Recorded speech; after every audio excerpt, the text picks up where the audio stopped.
자, 이제 말과 글의 권력, 말과 글의 정치학에 대해서 얘기를 할 거예요. 자, 여기에 보면 이 라일라가 계속 말을 잃어버리거나 말을 못하거나 이런 장면들이 나오고 또 언어가 달라서 소통하지 못하는 장면들이 계속 나와요. 말은 권력 체계에 들어가느냐 못 들어가느냐를 결정하게 돼요.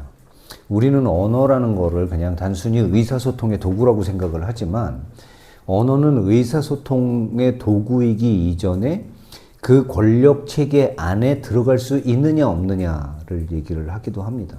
그래서 말을 잃어버린다라는 건 철저하게 소외된다라는 걸 의미하고 이 역시 대상화되고 있다라는 의미가 돼요. 주체로서 기능하지 못한다라는 거죠. 원래 옛날부터 역사를 쓰는 주체가 누구냐에 따라서 역사가 이제 해석되는 방향이 달라지잖아요. 승자의 역사라고 하죠. 우리 역사서들이 전부 다 올바른 사실들만 기록을 했느냐라는 걸 주의 깊게 봐야 돼요. 실제로 우리나라에서 조선 왕조실록 같은 거 쓸 때 원칙이 뭐였느냐 하면 임금님이 당대 자기에 대해서 쓰는 기록을 못 보게 했어요. 왜 그랬을까요? 고칠까봐. 그러니까 우리가 오늘날 연산군이 어떤 포각을 저질렀는지, 정조가 어떤 선정을 베풀었는지 객관적으로 그나마 권력이 많은데도 그렇게 네. 가능하게 그리고 네. 참 민족이었는데. 우리나라에서 그 왕조실록 같은 걸 적을 때 역사서를 적는 사람들은 왕으로부터 비교적 자유로웠어요. 그걸 굳이 보고 고치려고 하는 왕들도 있었죠. 그럴 경우에 이제 문제들이 발생을 하고 이제 유림이 그 핍박을 받고 이런 일들이 생겨났던 거예요. 그래서 왕조실록 같은 경우도 그렇게 했던 이유는 권력으로부터 이제 이 역사를 보호하기 위해서였는데 그럼에도 불구하고 역사라고 하는 것이 대부분 쓰는 사람의 주관이 이제 작동하기가 쉽죠. 그래서 역사라는 건 기록하는 자의 시선으로 구성이 된다고 합니다. 승자의 기록은 패자의 기록을 가린다고 얘기를 하죠. 그래서 제국의 기록, 국정교과서, 오늘날에는 그 역할을 뭐가 하느냐 하면 뉴스가 하죠. 뉴스 매체가 해요. 오늘날 우리나라뿐만이 아니에요. 전 세계의 뉴스 매체의 가장 큰 문제점이 뭐냐 하면 예전에는 뉴스 매체들이 대부분 국영이었어요. 국가에서 소유를 하고 그래서 국가의 입맛에 맞는 뉴스를 내보내게 시스템이 구성되어 있다가 지금은 거의 대부분의 세계에서 뉴스가 누구에게 귀속이 될까요? 재벌의, 기업. 재벌 기업의 뉴스가 귀속이 됩니다. 그러다 보니까 무슨 일이 생기느냐? 뉴스를 통해서 진실을 접할 수 있을 가능성이 점점 낮아지고 있어요. 그래서 가짜 뉴스가 왜 그렇게 판을 치느냐? 기업에 유리한 뉴스는 내보내고 기업에 불리한 뉴스는 내보내지 않는 거예요. 그래서 저널리즘이라는 것이 무너졌어요. 특히 지난 한 20년 동안 저널리즘이 전 세계적으로 급속도로 무너집니다. 기자들이 가짜뉴스 쓰는 걸 두려워하질 않아요. 왜냐하면 기자들은 자기한테 월급 주는 사장님을 위해서 글을 쓰게 되는 거죠. 그래서 즉 역사, 기록이 사유화돼 버리는 문제가 생겼어요. 그걸 요즘에는 어떤 식으로 이제 극복을 하기 시작했느냐 하면 유튜브라든지 SNS 활동을 통해서 뉴스에서 얘기하는 가짜 뉴스들을 거르는 장치들을 시민들 스스로 만들기 시작했어요. 근데 여기서 또 문제가 생기죠. 시민들은 그럼 거짓말을 안 하나? 그러니까 우리는 어떤 뉴스를 접하건 이것이 사실인지 아닌지를 볼 수 있는 선구안이 필요하게 돼버린 거예요. 그 선구안을 기르는 방식이 바로 인문학이에요. 기록은 권력이라고 얘기를 하는데요. 우리가 흔히 이제 이 기록은 권력이다라는 것과 관련된 철학자들이 몇 명이 있는데 조금 빨리 가기 위해서 말을 좀 건너뛸게요. 일단 여러분들이 잘 아시는 미셸 푸코가 있어요.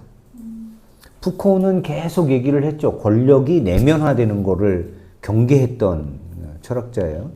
푸코가 얘기하는 담론이라는 개념은 이제 말과 글이 단지 표현에서 머무는 것이 아니라 권력을 생산하고 질서를 강제하는 장치라고 얘기를 해요.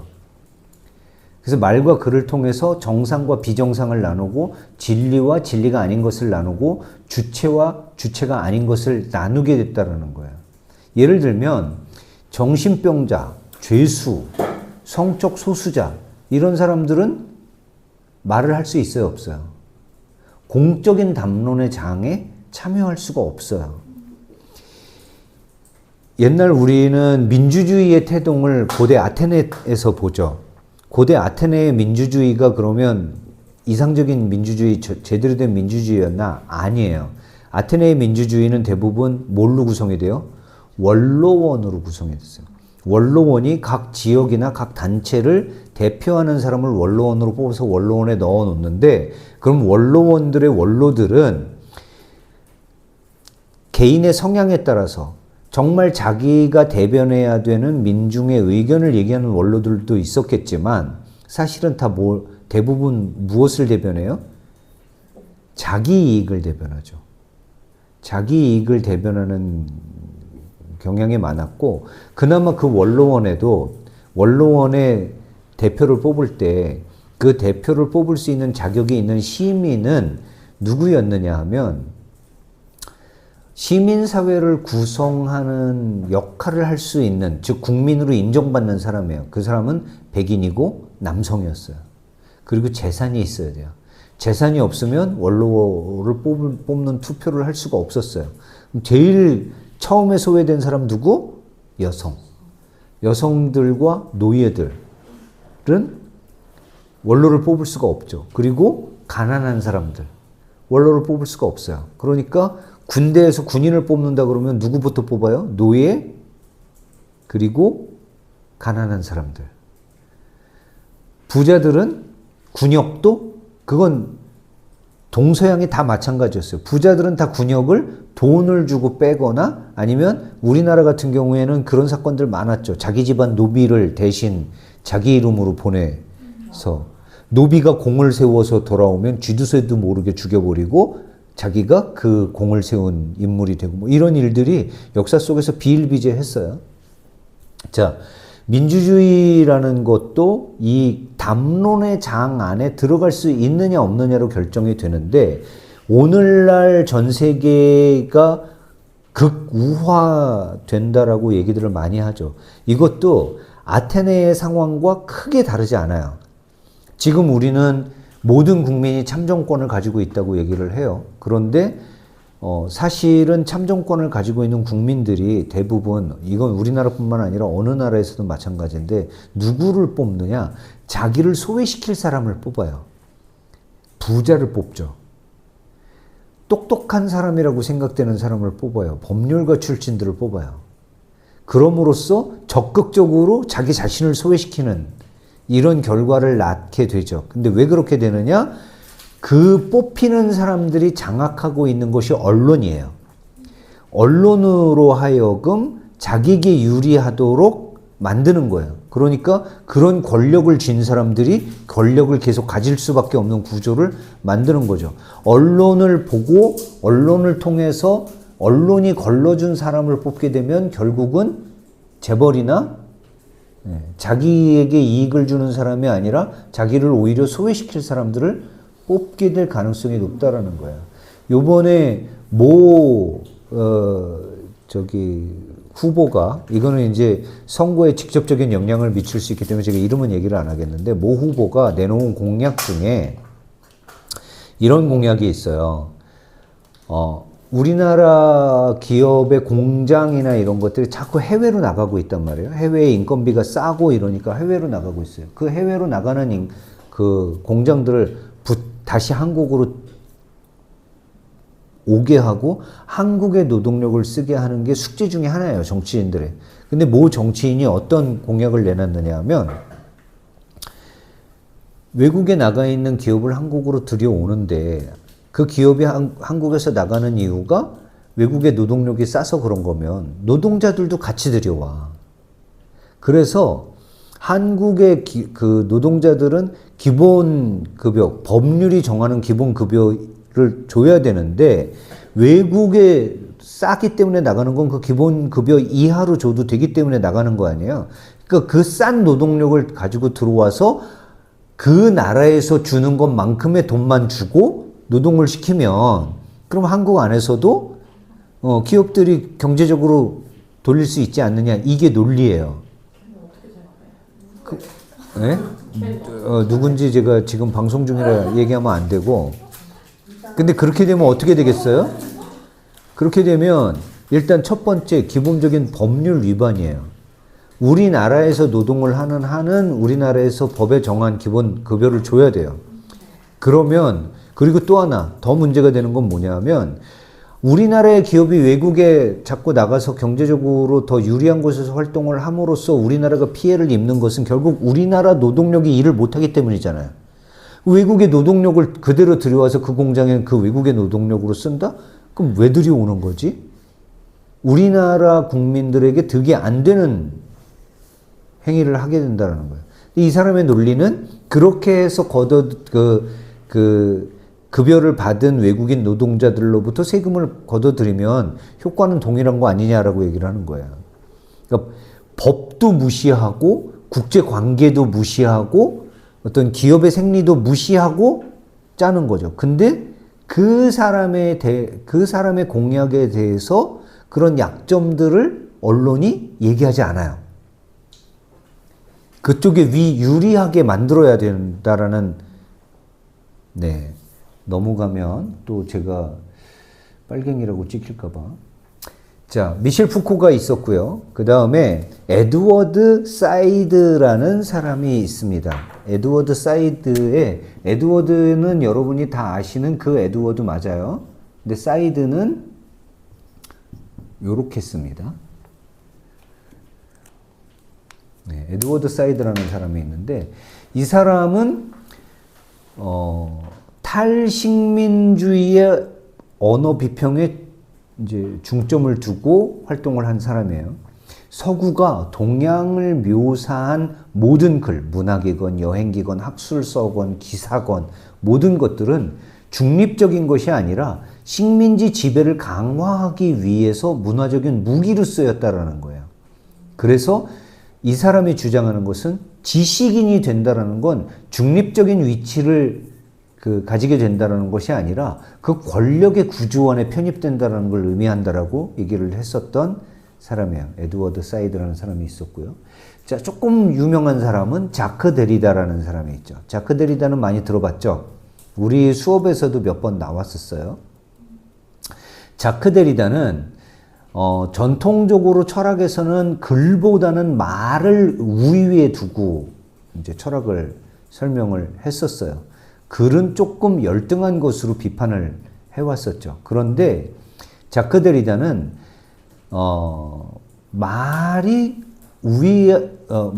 글보다 우월한 것이 아니다. 말도 결국은 기호체계에 불과하고, 그 얘기는 무슨 얘기냐면 저도 여러분들한테 강의를 말로 하고 있고 글로 하고 있어요. 그런데 이 말고 저한테 똑같은 강의를 들으시고 이제 1년 있다가 우리가 만나잖아요.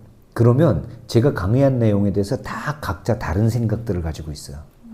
무슨 얘기냐면 기표는 기의 위에서 미끄러진다라는 표현 많이 들어보셨죠? 기표라고 하는 것은, 기표는 우리가 얘기하는 말의 그 상징들이에요. 말, 언어, 단어 이런 것들이 기표예요. 기의는 그 단어가 실제로 지칭하는 것이죠. 예를 들면 우리는 사과라고 기표를 쓰는데 이 사과는 이렇게 생긴 사과를 의미해요. 근데 미국 애들한테 사과, 한국어를 모르는 미국 애들한테 사과라고 얘기를 해봤자 미국 애들이 알아들을 리가 없죠. 의미는 실제로는 우리는 어떤 하나의 의미에 하나의 상징이 딱 붙어서 언어를 구성한다고 착각하고 있지만 실제로는 그렇지 않다라는 거예요. 기표는 기의 위에서 계속 미끄러진다는 건 뭐냐면 우리가 뜻하는 것을 뜻한 바 그대로 옮겨 적는다는 것이 거의 불가능에 가깝다라는 거야. 이거는 그냥 아주 단순하게 이해를 돕기 위해서 예시로 든 것이고, 우리는 실제로는 글이나 말이 계속해서 진짜로 전달하려고 하고자 하는 진실을 드러내는 것이 아니라 오히려 진실을 왜곡하거나 진실을 위해서 계속 미끄러짐으로써 진실을 볼 수 없도록 가린다라는 거죠. 그럼에도 불구하고 우리는 진실을 표현할 때 언어를 쓸 수밖에 없다라는 거예요. 이게 기표는 기 위에서 계속 미끄러진다라고 얘기를 하는 겁니다. 따라서 글을 쓴다라는 건 자크 데리다에 의하면 진실을 전달하는 행위라기보다는 끝없이 어떤 의미 위에 의미가 표현하는 거에 따라서 조금씩 차이를 두거나 의미 자체, 진실 자체가 계속 흔들리는 것들을 포착하는 행위라고 얘기를 하는 거예요. 자, 조금 우리 해경님을 위해서 말을 덧붙인다면 어차피 당신이 어떤 글을 쓰건 그 글을 있는 그대로 당신이 쓰고자 했던 대로 받아들이는 독자는 없어요. 우리 이 황금 물고기에 대해서 해석을 할 때도 장동빈 님이 굉장히 유려하게 굉장히 깊이 있는 해석을 내놨어요. 그런데 그것은 장동빈 님의 해석인 거예요. 우리 모두는 동일한 책을 읽었는데 느낀 것도 다 다르고 이 책이 진짜로 원한 내용이 뭐지? 라고 결론을 내리는 것도 다 다를 수 있다는 거예요. 그 얘기는 결국 뭐냐 하면 진실은 항상 흔들린다. 진실은 그 정도에 있지 않다라는 거죠. 누가 보느냐, 누가 썼느냐, 어떻게 바라보느냐, 어떤 사회적 구조 안에서 이것이 읽히느냐. 프랑스인이 읽는 것과 아프리카인이 읽는 것과 한국인이 읽는 것은 동일한 책이라고 하더라도 의미가 완전히 달라질 수밖에 없다라고 하는 거예요. 이게 이 사람 이름이에요. 근데 우리는 그냥 편의상 게이 스피버크라고 읽겠습니다. 이 게이 스피버크는 서발턴은 말할 수 있는가? 라고 얘기를 해요. 서발턴은 뭐냐 하면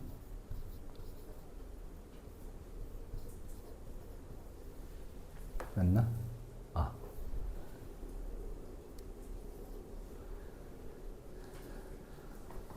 서발턴은 식민주의 아래에서 살고 있는 말할 수 있는 지위를 가지지 못한 사람을 얘기해요. 말할 수 없는 타자. 이게 서발턴이에요. 서발턴. 이 식민주의 아래에 놓인 말할 수 없는 타자들은 예를 들어서 식민지 여성, 지금 여기 나오는 라일라죠. 이 여성은 서구 페미니즘이나 정치 담론에서 페미니즘은 뭐예요? 여성의 권리를 주장하는 거잖아요. 그런데 이 서발턴에 대해서는 서구 페미니즘에 대해서 언급조차 안 한다라는 거예요. 식민지 여성, 자, 인도의 여성들은 남편이 죽으면 집에서 쫓겨나요. 그래서 과부들만 사는 어떤 공간으로 가서 평생 그 공간 밖으로 나오질 못해요. 근데 어느 누구도 그것에 대해서 평소에 생각하거나 정치 담론으로 끌어들이지 않는다라는 거죠.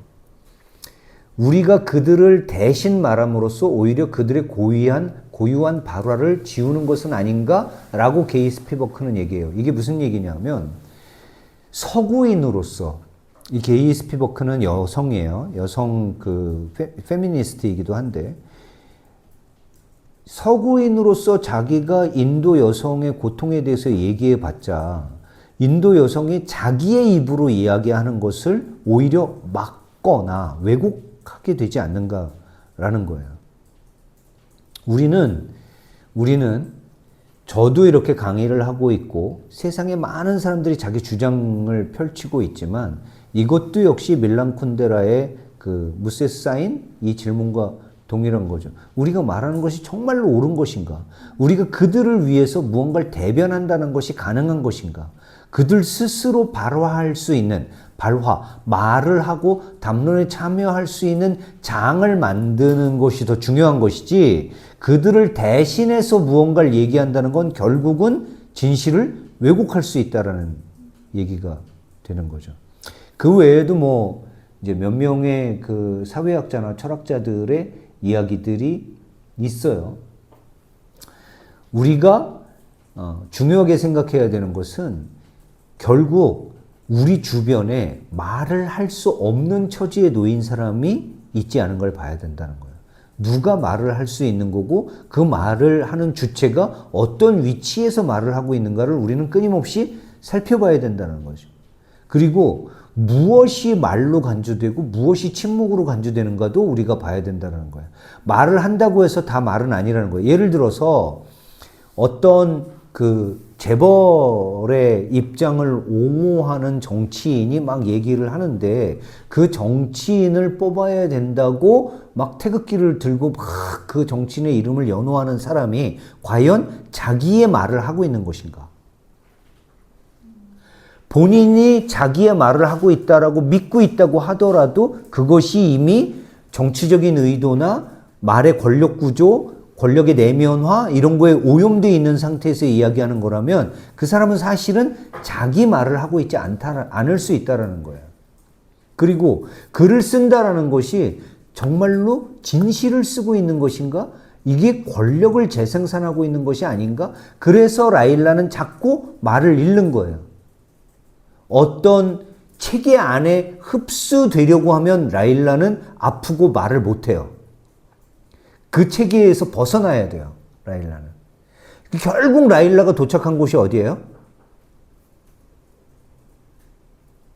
기억 안 나세요? 라일라가 도착한 곳은 자기가 납치당했던 최초의 이 장면에서 40대 후반의 아주머니를 보고 마치 어머니를 만난 듯한 느낌을 가지지만 우리는 그 사람이 진짜 엄마인지 아닌지 알 수가 없어요.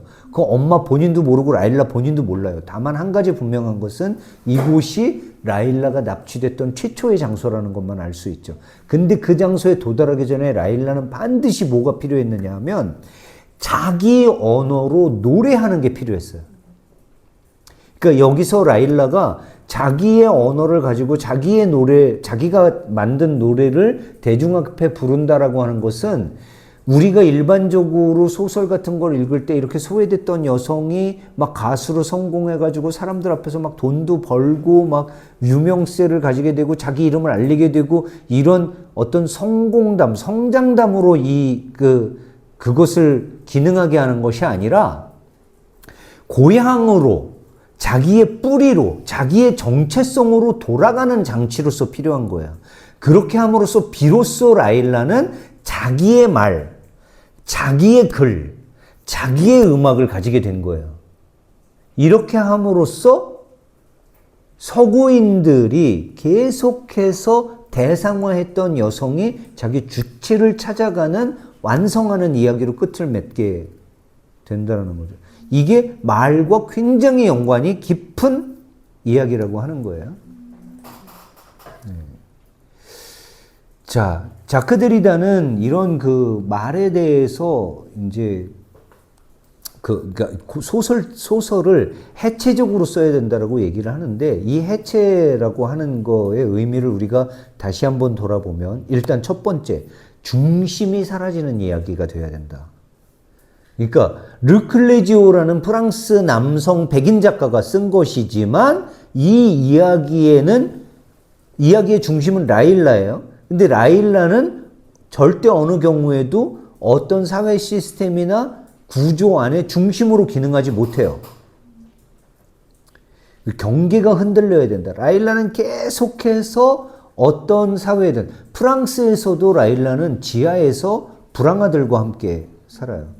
그 라일라가 예술적이라고 느끼는 것이 프랑스 주류 사회에서 예술로 인정되는 것은 아니에요. 경기가 계속 흔들리고 있어요. 자크 데리다가 얘기하는 해체라는 것은 어떤 구조를 무너뜨리고 막 이렇게 하라는 것이 아니라 지금 단단해 보이는 구조 속에 어디에 균열이 있지 않은가를 살피라는 거예요. 여기에서 라일라는 그 균열을 상징하죠.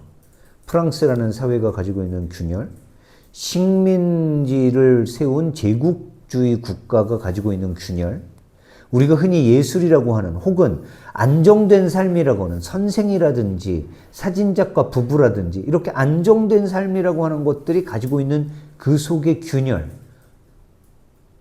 대부분 그 균열들은 남성들에 의해서 일어나죠.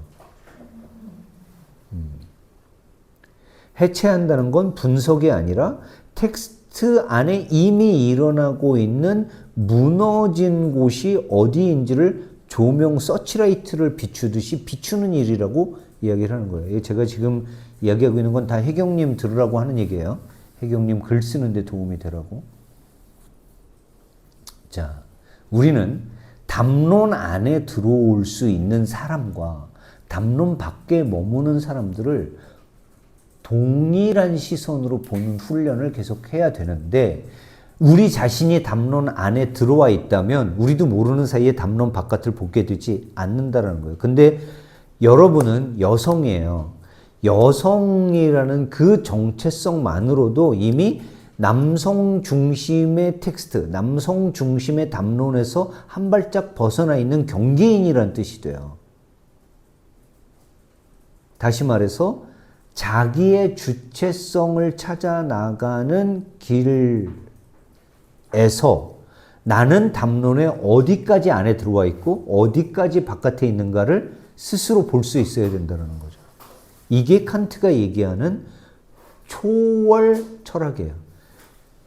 어떤 담론 안에 갇혀 있는 것이 아니라 그 담론 살짝 경계선에서 그 담론의 내부와 외부를 동시에 볼 수 있는 사람이야말로 사유하는 사람이라고 하는 건데 여러분은 저보다 여성이라는 입장 때문에 그런 사유의 가능성이 훨씬 높은 정체성을 이미 가지고 계시다라는 거죠.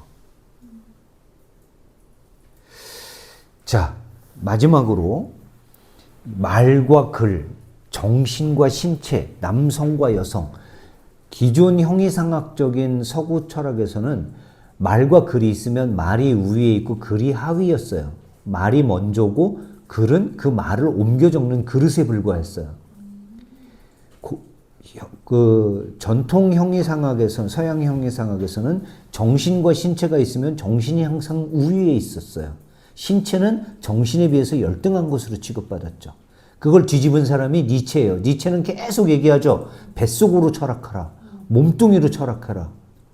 자, 남성과 여성이 있으면 전통 형이상학에서는 남성이 우위, 여성이 열등한 것으로 치부가 됐었어요. 우리가 우리 자신도 모르는 사이에 이렇게 이분법적으로 이원론적으로 나뉘고 있는 이 모든 것들의 직위를 해체하는 것, 이것이 해체주의로 적으로 글을 쓰는 요체예요. 기존의 것들의 틈을 발견하고 그 균열을 조명함으로써 남성과 여성의 우위를 이야기하는 것이 아니라 차이와 다른 걸 얘기하는 것. 말과 글 중에 우위, 신체와 정신 중에 우위를 얘기하는 것, 위계를 얘기하는 것이 아니라 차이와 다른 것을 밝혀내는 것. 이것이 해체적인 글쓰기라는 의미예요. 그리고 이것이 전통 형이상학에서 벗어나서 현대 철학, 현대 글쓰기, 현대 문학에 지향하고 있는 지점이라는 거죠. 해체주의를 가장 시각적으로 볼 수 있는 게 동대문 DDP예요. 네. 동대문 DDP. 글쓰기에서도 이런 해체적인 어떤 관점이 필요하다. 동대문 DDP에 보면 동대문 DDP를 왜 해체주의적 건축물의 정점으로 보느냐 하면 바깥에서 산책을 하고 쭉 가다 보면 어느새 옥상에 가 있어요. 지하를 돌아다니다 보면 어느새 1층에 가 있어요. 1층과 지하, 1층과 2층, 2층과 3층, 3층과 옥상, 옥상과 정원, 이 경계를 깨뜨린 게 이 DDP예요. 건축적으로 그걸 깨뜨렸는데 이걸 깨뜨린 이유가 지하는 나쁜 곳이고 뭐 1층은 기반이고 옥상은 햇빛을 받는 좋은 곳이고 이런 개념을 없애버린 거예요. 위계를 무너뜨리는 거죠. 해체라는 것은 어떤 단단한 구조물을 깨뜨려 부수는 것이 아니라 어떤 구조 속에서 우리가 가지고 있는 위계에 근거한 어떤 건 우월하고 어떤 건 열등하다라고 생각하는 그 구조를 해체하는 것이 해체주의예요. 자, 오늘 사실 더 많은 이야기들을 하고 싶었지만 발제문에서 얘기 못한 것들 한번 곰곰이 발제문 다시 한번 보시면서 생각들 더 해보시길 바라고요. 네, 다음 수업에